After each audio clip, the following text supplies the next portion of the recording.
Au cœur d'une forêt enchantée, la lumière du soleil tacheté se faufile à travers les arbres anciens, projetant une lueur éthérée sur la princesse Aurélie perdue.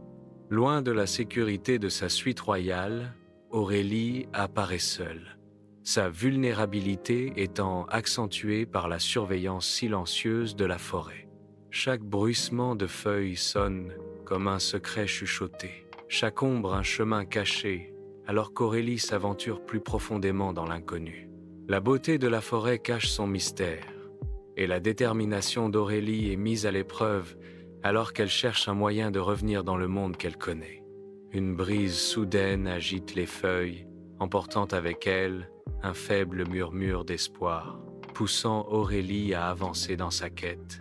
Avec une détermination nouvelle, Aurélie fixe son regard sur l'horizon, embrassant le défi qui l'attend avec un esprit indéfectible. Aurélie s'aventure dans la grotte secrète, dont l'entrée est voilée de mystère. Plus profondément, la grotte révèle ses profondeurs cachées. Un vieil ermite est assis près d'un feu crépitant, un phare de chaleur au cœur de la caverne. Aurélie s'approche avec prudence, attirée par la présence de l'ermite. L'ermite parle, sa voix résonnant dans la grotte. « Je vous offre un abri et vous parlerai de votre destin. » Le feu danse, projetant des ombres qui suggèrent des futurs inconnus. Dans le grand château royal, la reine Isabelle est assise inconfortablement sur son trône, une tempête d'inquiétude grondant en elle. Les murmures de la disparition d'Aurélie résonnent dans les salles royales, intensifiant la détresse de la reine. Le poids de la disparition de sa fille projette une longue ombre sur le château royal, enveloppant la reine dans une tension palpable. La nouvelle arrive, Aurélie a disparu. Le cœur d'Isabelle s'emballe à chaque mot plein de suspense. L'air s'épaissit de pressentiment, tandis que la reine lutte avec le sort inconnu de sa fille bien-aimée. La détermination d'une mère se renforce alors qu'Isabelle se prépare à affronter l'obscurité qui menace sa famille. Au cœur de la forêt enchantée, Aurélie suit l'ermite, entrant dans un monde de savoir caché. L'ermite désigne un groupe de plantes, révélant les secrets de guérison de la forêt. Aurélie examine attentivement une plante, son expression reflétant sa compréhension croissante des dons de la forêt. Avec une force nouvelle, Aurélie s'entraîne aux mouvements défensifs, ses mouvements fluides et déterminés. Aurélie se tient droite, ses yeux reflétant l'indépendance et la détermination alors qu'elle assume son moi transformé. Au sein du château royal, les ombres s'épaississent tandis que le duc Armand, le conseiller perfide, se penche, sa voix, un murmure venimeux. La reine Isabelle écoute attentivement, son expression impénétrable dans la chambre faiblement éclairée. Aurélie a peu être été enlevée par des créatures maléfiques, insinue le duc Armand, ses mots peignant un tableau sombre. Le poids de la sombre suggestion du duc Armand pèse lourdement, emplissant le château royal d'une incertitude glaciale. Le visage de la reine Isabelle pâlit, une lueur de peur trahissant son sang-froid royal, alors qu'elle assimile les mots menaçants du conseiller. Au cœur de la forêt enchantée, Aurélie navigue prudemment parmi les arbres anciens. Gabriel, un jeune chasseur, émerge du feuillage dense, sa présence inattendue. Gabriel tend une main secourable, ses yeux reflétant une gentillesse sincère. L'hésitation se lit sur le visage d'Aurélie, alors qu'elle considère l'offre de l'étranger. Une fragile alliance commence à se former entre la princesse perdue et le chasseur de la forêt. Ensemble, Aurélie et Gabriel s'aventurent plus profondément dans la forêt enchantée, unis par un objectif commun. Dans l'opulent château royal, le duc Armand rassemble des conspirateurs, leurs silhouettes sombres se détachant sur les murs ornés. Des murmures de trahison emplissent les couloirs du pouvoir, tissant une toile de trahison en l'absence d'Aurélie. La lumière du soleil traverse les hautes fenêtres, illuminant des visages déterminés et des regards perfides. Le duc Armand se penche, son expression se durcissant à mesure que la conspiration s'épaissit. Les nobles hochent la tête en signe d'accord, leurs yeux brillants d'ambition et de tromperie. Sous la nuit de la forêt enchantée, Aurélie et Gabriel sont prêts, l'air chargé de l'anticipation d'une menace imminente. Une meute de loups émerge des ombres, leurs yeux brillants d'une lueur menaçante dans le clair de lune tamisée. Avec des mouvements fluides et synchronisés, Aurélie et Gabriel affrontent l'assaut sauvage, leur courage brillant contre la nuit. Le clair de lune filtre à travers la canopée dense, projetant de longues ombres qui dansent avec la férocité de la bataille. Leur détermination inébranlable alimente leur défense alors qu'ils continuent de se battre, côte à côte, contre la meute de loups implacables.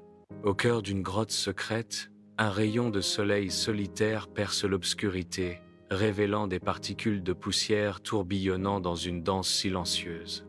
Devant Aurélie se tient l'ermite, ses yeux vieillis brillants de la sagesse des âges, alors qu'il s'apprête à révéler une vérité cachée.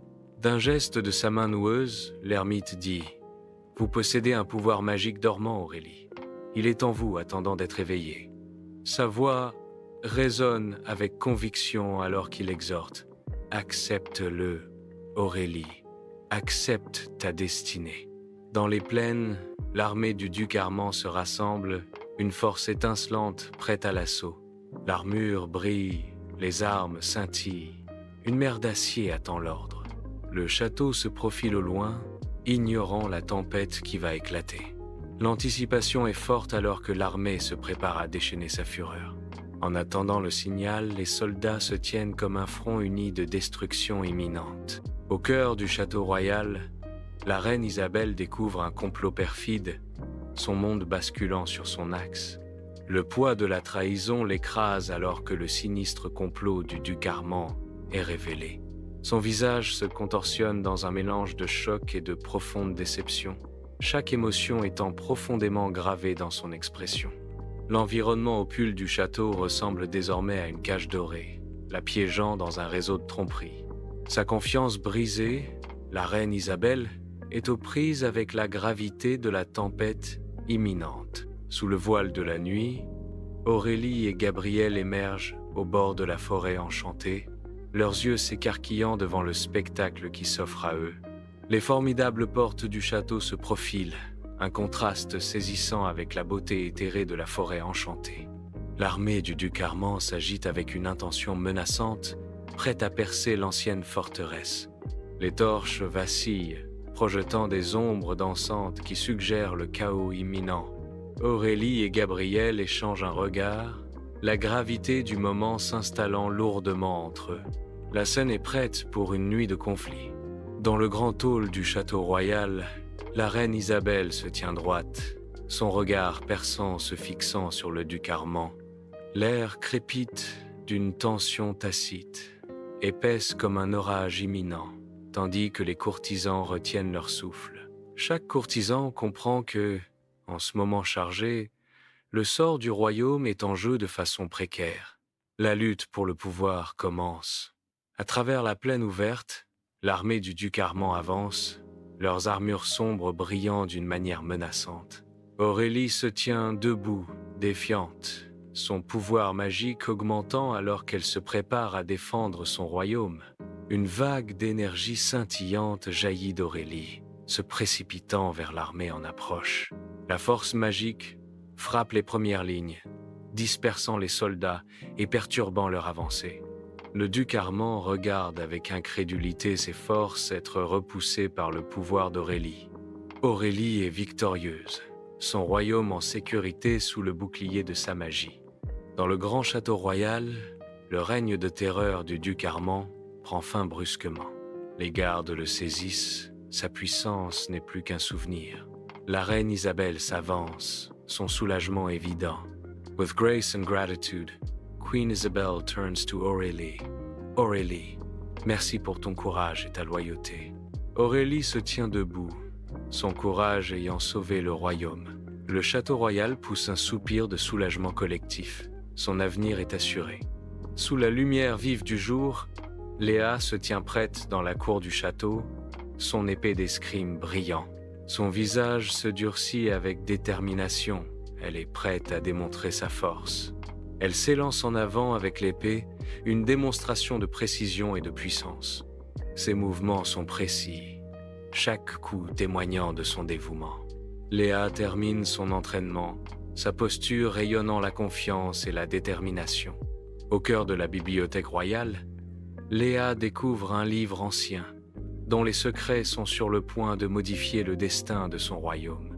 Les pages vieillies murmurent des contes oubliés alors que Léa ouvre délicatement le livre, son cœur battant d'anticipation.